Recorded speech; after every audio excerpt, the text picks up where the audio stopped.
Good evening, folks. Welcome to the 60th episode. I can't even believe it. Wow, amazing. So I have Marc Cappello.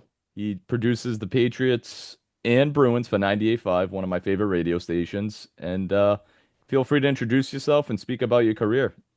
Appreciate you coming on. Well, Ken, thanks for having me. Pleasure to be here. I don't know, where do I start? Uh, this is my 31st year doing Bruins, and it's Wow. my 16th for no, I'm sorry, 31st for Patriots, Hmm. 16th for Bruins, which is kind of hard to believe. So I started at BCN in 92, but they didn't get the contract till 95. But from 92 to 95, it was basically working part-time there. I was going to school at the same time. I was going to Emerson College. So I was really doing night classes at Emerson College. I was going to PCN during the day, working part-time, doing miscellaneous stuff like you wouldn't even believe it. Stuff that you wouldn't do now at a radio station, but like I would drive like Charles Laquadere to the airport, and Wow. I would take my boss's car to, Route One and get his car fixed. And Yep. I just did, I answered phones for Chachi LaPret. That's basically how I started. Chachi's kind of the one that got me started at BCN. If it wasn't for him, I probably even wouldn't be here. So um, that's a whole nother story. But so I answered phones. I did 2 summers. I dressed up as a rock lobster. Um, you know, I mean, That's crazy. this is like the stories you hear. It's like, oh, you That's do all these amazing. Patriots and Bruins. How great. I said, yeah, well, I started, dressed up in a lobster suit in 90-degree weather, in the middle of summer, and it was 95 degrees, and it wasn't exactly cool in there. Um, 120 with the suit.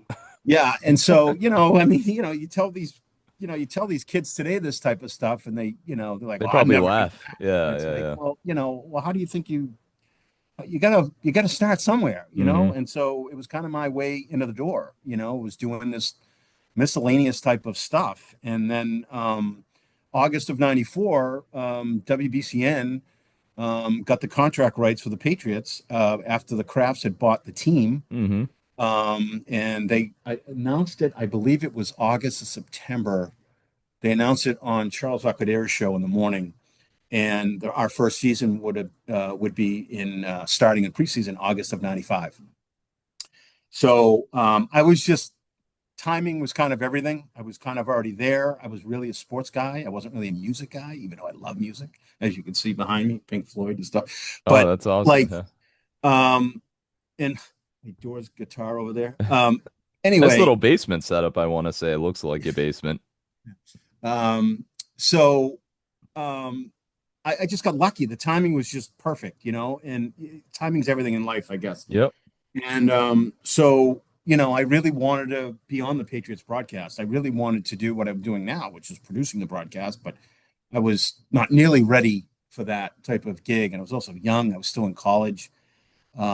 So Tank at the time, who was the sports director at WBCN, asked me to help him out on the pre and post game show because that's what he was doing.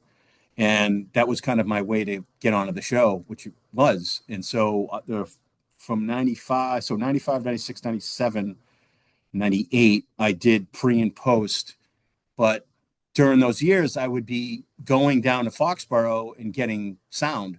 I'd be doing, I'd be going to the Bill Parcells press conferences, and then going into the locker room and getting sound, which is still what I'm doing now, believe it or not, mostly besides the producing, which is different. But um, and that's kind of how I started.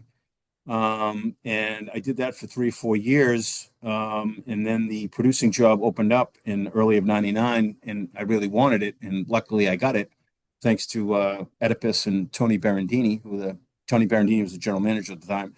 Oedipus was the program director, and they gave me the job. And it was such a thrill when I got it because I really wanted to work with Gil Santos and Gino Cappelletti, who were Hmm. legends. Um, For sure. and that was a big deal for me because I grew up listening to Gil, and I knew how big I knew how big broadcaster Gil was, and I knew how big of a star Gino was in the AFL as the all-time leading scorer. And so in Patriot grade, obviously. And so I knew the magnitude of being in the booth with those guys, working with those guys, producing the broadcast. And so when I got the job, to say I was fired up was it would be an understatement. So, and even though the job's changed over a lot of these years, that's really, it's been going since 95. I haven't missed a broadcast in 31 years, 600 and something. I don't know what it is, but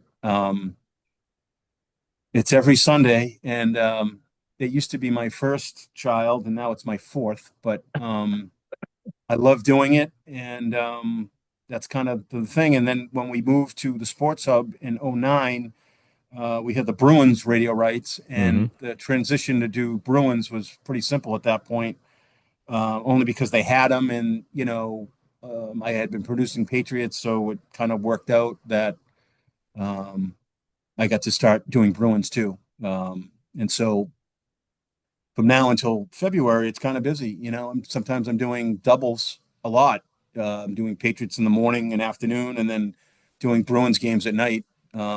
And Traveling, right, with the teams and stuff Well, I like that. traveled the Patriots, but I don't with the Bruins, which is thank God for that, because the travel for the Bruins is like murder compared to the Yeah, Patriots. because they're on the West Coast sometimes and Yeah, I mean Canada. the Trust me, I know they're Bruins, you all can over. leave on a Tuesday and then come back the following Wednesday. Yeah, that's how it is. Patriots, we literally leave Saturday morning. We have Hmm. like a Saturday afternoon flight, 1 or 2 o'clock, and then we get in Saturday night. Get into the hotel, go to dinner, go back to the hotel, wake up, do the 1 o'clock game typically, unless it's no night game, but typically 1 o'clock. Hmm. And then we do the game, and then we fly back after the game. So I mean, some cities we're not even there 24 hours. That's Um, crazy. where the Bruins, Bearsy and Ryan Johnson, they can leave on a Tuesday night after a Bruins game and then come back Sunday night. They're on the road for a week. Yeah, they are. It's travel for NBA and uh, NHL and even baseball, obviously. Although baseball, there's a lot of travel, but at least when you're in baseball, It's a three you game travel to series. Pittsburgh, but you're Yeah. there for 3 or 4 days. You're Hmm. not doing, for hockey and NBA, you're doing a game in Detroit and then you're flying out to Milwaukee. And then the next night you're flying to Chicago. You know what I mean? Like Yeah. you're not in the same city more than 24 hours. Hmm. The Patriots is, it's 10 times a year, it's fly out Saturday night and you get back Sunday night, and, for the West Coast trips, we'll typically leave on Friday. Yeah.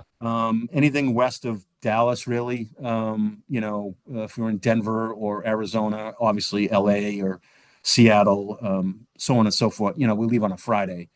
So you have a day off in between, which is, nice to kind of catch up. But Adjust to the time difference because it's three yeah, a hours little bit. behind Yeah. And a long wherever you flight, go. typically Yeah. the flight's, 5 or 6 hours if you go on the West Coast. So, Hmm.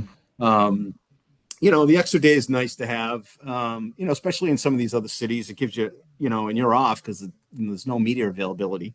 Hmm. So it gives you a day to kind of do, see the city, so to speak, if that's what you want to do. That's pretty cool though. I can't believe you've been at it. God bless you for 31 years. I mean, Yeah. that's Yeah. When I that's first super started, cool. I was like the youngest kid doing this, and now Yeah. I'm like one of the oldest. And so now, like, like I go into the media room and I see all these young kids. Reporters. I mean, Yeah, I yeah, don't know, not yeah. kids, but you know I what I know. mean? Like they're in their early 20s, Yep.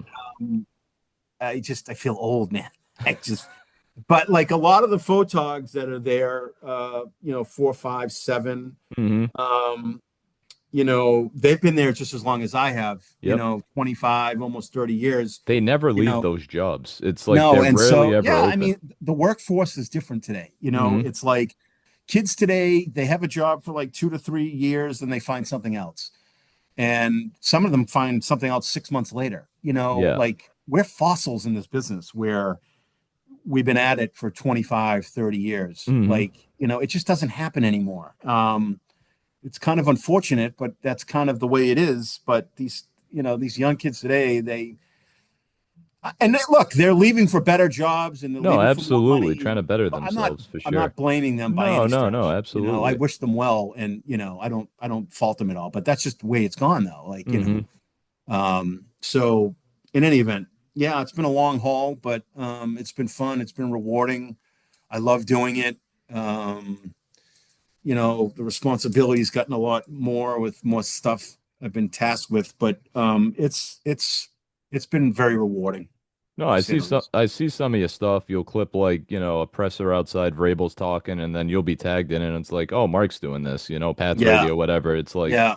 that must be so cool, like just being Yeah, well, listening on that's the the new thing that coaches. I've been doing now. Like I've been doing That's kind of cool. doing social for the station, Mm-hmm. recording videos and gathering sound, but also gathering video. And Mm-hmm. so, because obviously social's taken off. And so For sure. our social on, 98.5 is taken off. I mean, we're on YouTube, we're on Facebook, we're on Instagram. I mean, like every social that is out there, we're on. Yeah. And, we're getting all this content and, people are loving it because it's not just sound you're hearing. You can see Vrabel in his press conference. Mm-hmm. It's giving radio another element. It's not just TV anymore that's showing pictures on the screen. Like now, radio is doing the same, and Yeah. so which is very beneficial to us from a rating standpoint, and also from a revenue standpoint, Mm-hmm. where we could sell stuff on YouTube and all our social stuff. So it's a revenue gainer as much as anything either. And it's also allows our listeners and viewers and fans an inside look of what's going on, No, which that's is what pretty pride of what I drew when I'm trying to do all this video and stuff. That's pretty cool because I mean, I constantly check like, socials during the day because I like staying up with the sports even though I'm not in the industry, unfortunately. But I just like keeping up, seeing what's the latest breaking news, and then Sure. I'll see 98, 98.5 post something and it's like, hey, like it'll tag you or you posted it or whatever it was, and I'm like, Yeah. wow, like that must be super cool just to chime in or just to hear what Vrabel, the players have to say in the locker room, and then sometimes I'll play whatever cuts on Felger and Maz because it's usually what I listen to on the way home. I don't Yeah. listen really much during the day, obviously, because I'm busy. Right. But it's just whatever you guys do at the Sports Hub. I appreciate you guys. I had the chance to Yeah. go there Thank you, last man. year. I had the chance to visit last year.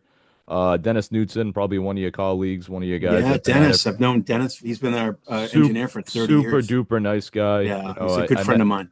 met him last year on an interview. Obviously, it didn't pan out at the time, but he took Yeah, me around 96.9, yeah, 98.5. right. Quickly had an encounter with Barth, Alex Yep. Barth. I keep tabs with him here and there. Hmm. Talked Great. to Jim Murray on the phone, actually. Yep. Might have said something to him actually at the time, but I just love, the floor you guys have there between all the stations and stuff. It was just very, very nice. Sat me in his office, took me around, showed me the engineering side or whatever, the IT side that they were hiring for at the time. And I'm like, wow, like I wish I could just work at 98.5. Like when I sat down with the GM, obviously Mary, I was a little scared, but I was like, oh man, like all honesty, I'm like, I want to work at 98.5, and I'm like, damn, like that was not the right thing to say. I'm like, I should have just been like, I want to be a team player. That's who I am. But my long-term goal was to work on the radio. But obviously, Never say never. I know, but I feel like I just had a bad first impression when I'm like, I just want to work at 98.5. I'm sorry. But I was just like kind of frightened and scared. And I'm like, damn, I'm like with big wigs here. I'm like, I got to relax. There's I, nothing wrong with saying what you want or I know, want. but it's just the I look position that at I that as applied a for. I'm positive. like, I look at it as a positive. I look at it as a guy that wants to be here and yeah, for wants to sure. work Yeah. here and is willing to do what he's got to do and pay his dues. And, I don't, that's not a bad thing, Ken. I think that's a good thing. So, Yeah. But I had um, strong instruction by my guy Bob Soci to not just kind of veer off. And he honestly, I love Bob to pieces. I haven't met him in person. I hope I meet him one day. yeah, I great didn't guy. follow. I Great, didn't great follow. guy. Yeah, no, he is. I didn't follow what Yeah. he said, and I kind of went off the grid and off track. And obviously, he got like frustrated with me, and I'm like, rightfully so. I should have listened to what he said. I respect Bob in this industry. I'm glad I still talk to him. I'm glad if I slip him a text, he'll respond when he has a minute. That was one guy that I was like, I pissed off, and I'm like, I cannot burn this connection. Like, I cannot Well, how burn did this you piss bridge. him off? I don't understand. So heading into that job, I mean, I know this ain't about me. This is definitely about you. We're getting back to you, but I don't mean to just talk to this It's on all air right. live It's right all good. now. But he just I talked to him about this IT position. I met with this gentleman, Lamar. He flew in from Charlotte. I guess he works with Beasley with you guys. seems like I was trending in the right direction to get the job. Unfortunately, it just slipped through the cracks. Bob just told me like, don't go with the intention like you want 98.5, blah, blah, like whatever he was saying at the time, and I just Yeah. went off the grid. And he's like, "What the hell, Ken?" In other words, I think him and I already called me, and I was like, "Oh no, I really screwed up." Like, oh, like maybe like not joking aside, but I was just like, "Wow, that's one guy I do not want to freaking piss off is Bob." I mean, even if you talk to him, he'd be like, "Hey, you know this kid Ken that I was on his podcast and he talked Yeah. about this IT job? Yeah, he screwed up." He'd probably be like, "Yeah, that kid screwed up." Because he's really tight with you guys and Dennis and stuff like that. And I just made a bad first impression. And I'm like, I am super sorry, Bob, to get on your bad side. Like I was pretty pissed off with myself. I'm like, what did I do? I think the fanboy out of me just kind of got out, got out. And I'm Yeah. like, what am I doing? Right. Right. But I Well, hate to talk you live about and you this on air. learn, Ken. Yeah, You live I and hate to learn, I talk guess, about this right? on air because it's pretty embarrassing, honestly. Like it's an embarrassing story. Don't worry about it. No, I no know. harm. I know. Fire No harm, away. no What foul, else? but What else you got? yeah, so side note, I don't even know where I was gonna go with that, but that's the end of that story. But I just was wanted to talk about Dennis and Bob, and they're great guys, obviously. Yeah, they're a Um, great guy. I love to work with them. They're great. Bob's a so great broadcaster. oh, Does a he does great phenomenal. job. I love Yeah. listening to him. Even talking Uh, to him, it's just geez. That's a story for another day. I love Bob. well, I got lucky because I went from Gil and Gino, and then they hired Bob, and going into it, it was kind of a little worrisome because you're going from Gil Santos, and then they're hiring this guy, and I didn't know Bob. I knew he had worked for Navy. He had sent me some tapes that when the job opened up, and I'd listened to him, and he was sounded fantastic, and I was really impressed. And Marc, who was our general manager at the time, was really impressed with him too. And I remember Marc asked me what I thought, and I said, Marc, I said this guy's terrific. I mean, this guy can call a football game. And so they end up hiring him, and then we had Zoe. I mean, Yeah, Zoe's a so character. Zoe's a character. He's a good man. He's a good man, and he's a good friend of mine, and they both are. mhm. And so going from Gil and Gino, you just you don't know what you're going to get yourself into as far as a broadcast. How they're going to be, and it was like it was so easy because they just make my job so much easier. I mean, it's just so good. Bob is so good at what he does. Absolutely. Joe is so good at what he does, Hmm. and they just make my job in the booth so much easier because they know exactly what they're doing. They don't need a lot of Direction. direction, Yeah. No. like, and Yeah. our broadcast really hasn't changed a lot, believe it or not, in the last 25 to 30 years. It just hasn't. It's just the Hmm. way the league works. And it's like, and Dennis doing the engineering, and Mike Perry and Tyler Knutson on the field. Like when we all get to the stadium, like everybody knows what they need to do. Like there's no like I don't have to like direct what's going. Like everybody knows what's going on, Hmm. and it makes the job just so much easier. And they're all professionals, and they're all great at their jobs. And when you're working with true pros, as long as we've been doing it, it makes it a breeze. It's fun to work with. No, I mean that's great that you guys all get along. Bob's easy to work with. I figure because he knows he's been in it how many years? Probably 25, 30 years calling games between Yeah, college he and did Navy and he did a Navy for 16, and then I think this might be his 11th year with the Patriots. yeah, yeah. He's been there since 2012, I feel like.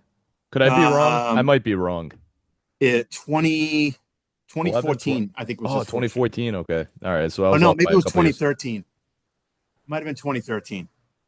I'm not sure. It's one or the other. It's either 13 or 14. I forget which, but it's one or the other. I know when we first started, I want to say, of course, we got the AFC Championship in 2013, and I remember, That was the Denver one, right? If I remember. yeah, I think Yeah, so, if I where they remember lost correctly. because Denver lost to Seattle in the Super Bowl with shellacking, in other words. Yeah, they got killed. Yeah.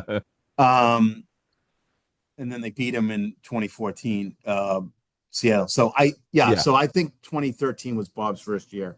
And I remember Bob saying to me, he goes, how lucky am I that, I'm doing, first season out of the gate, and we're in the AFC Championship Super, game, yeah.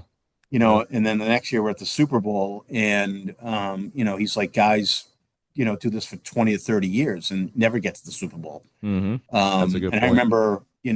remember, it was what a big deal winning the Super Bowl in 2001 was for Gil, because Gil had been to the Super Bowl in '96 when they went and Lost to Green Bay. lost to Green Bay, but he always wanted to call, you know, a Patriots Super Bowl a win, Mm-hmm. and Absolutely. that was like the highlight of his career. He told me after the game was, we had dinner, we'd go to dinner on Saturday the night before the games, and he said to me the night before 2001, the Rams game, if the Patriots somehow find a way to win this game tomorrow, which he, believe it or not, said that they were going to win. Gil was very like that. He called it. Actually, he called the perfect season too. He said they were going to win 16 games in the regular season. Oh, That's a whole he nother was story. right. And he's a He, local too, I believe. God rest his soul. I know he's passed on now, but he was yeah, from New Bedford, right? he was originally from New Bedford, and then he Mm-hmm. lived in Raynham. And yeah, Gillis, I miss Gil. But we used to do these things in the beginning of the year of predicting um, the wins and losses. And in 2007, Gil put down 16-0. Wow, that's amazing. That's a crazy story. And everybody looked at him because we all, there were six of us in the booth, and we all, I think we all had 14-2, or, we all knew they were going to be good. Close. There was Yeah, yeah. no, it wasn't like nobody had him, like, everybody had him 13-3. I think I had him at like 13-3 or 14-2. Gil had 16-0. And I remember when we looked at the sheet, and I said, Gil, I said, are you out of your mind? He goes, I'm just telling you right now, Mark, they're going to win 16 games. They're going to win all of them. Wow. And he was right. And, That's Gil, I'm so glad you shared that story because whoever sees this is gonna be like, that's crazy. And no, and Gil I'm called saying it. that's I'm just telling crazy. you right now, Gil Wow. called it. I was there. I Wow. saw the whole thing. I mean, trust me. Gil called it at the beginning of the season that they were going to go 16-0. Is it because the Um, guys that they had with Randy Moss and obviously Wes Welker, well, I the mean, team that we they knew had how was good just they were. Yeah, phenomenal. yeah, we just knew how good that they were, and we knew that Randy Moss was going to make a big difference. Absolutely did. And everybody knew they were going to be good. I mean, just nobody knew they were going to be that good. I mean, Hmm. unfortunately, they ran out of gas in the Super Bowl, but Oh yeah, that killed yeah, me. but yeah, Gil called it. I mean, that's just. I mean, even Gino, I remember when he saw that Gil predicts, Gino looked at me and he said, Gino, he's a Patriot guy, Hall of Famer and Yep. everything. And he was like, even he was like, Gil, come on, No way. 16-0, like nobody's done that before. And Gil just, I'm telling you, they're going 16-0. And he was right.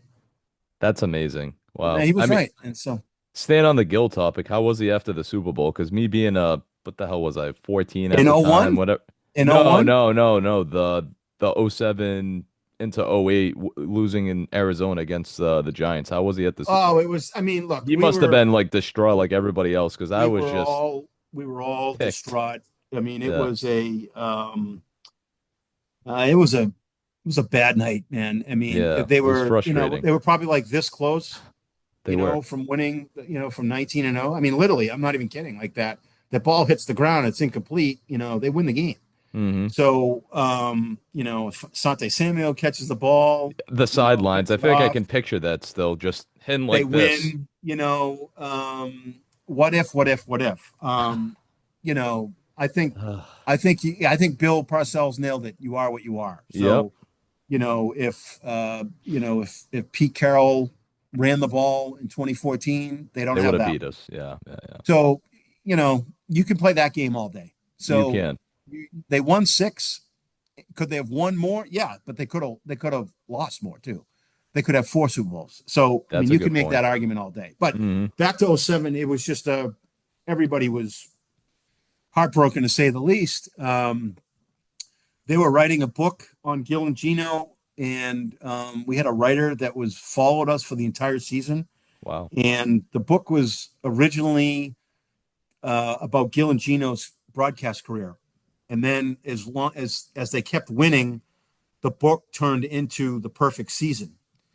And if they had won the Super Bowl, the book was going to be called The Perfect Call, is what the book was going to be called, and it was going to be the whole season Hmm.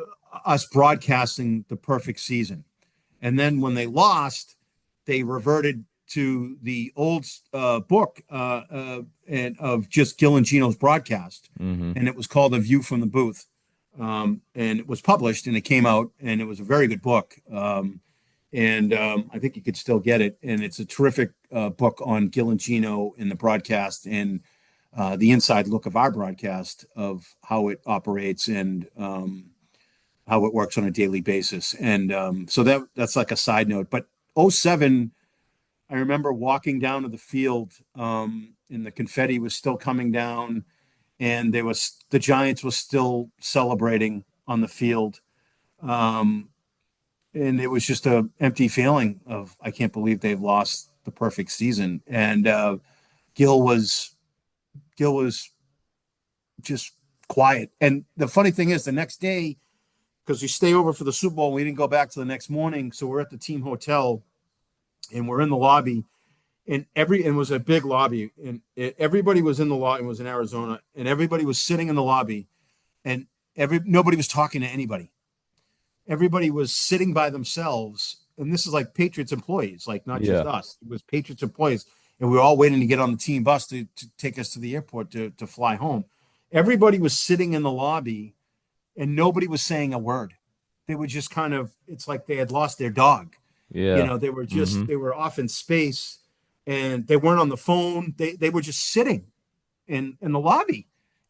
And, Gil was one of them. I was one of them. We were just sitting there. I think everybody was in shock that what took place the night before, that they had lost the perfect season. And so, yeah, I mean, to answer your question longly, it was, it was It a still bad hurts night, this man. day, It was a honestly. bad Like night.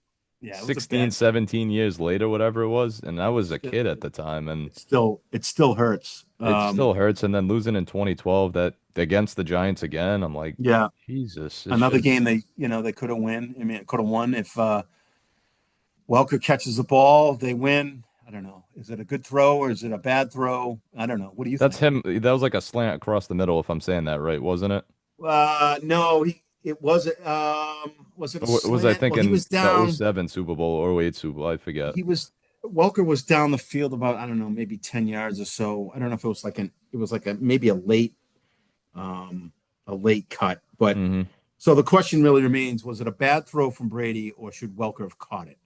So that's always the debate. And the Brady people say, well, Welker got his hands on it, so Welker should have caught it. Hmm. And then the Welker people are saying, well, Welker had to basically turn around in midair because the ball was a little bit high and away from him. And Yeah. so they said it's a bad throw. I think you can make an argument for both. Hmm. Um,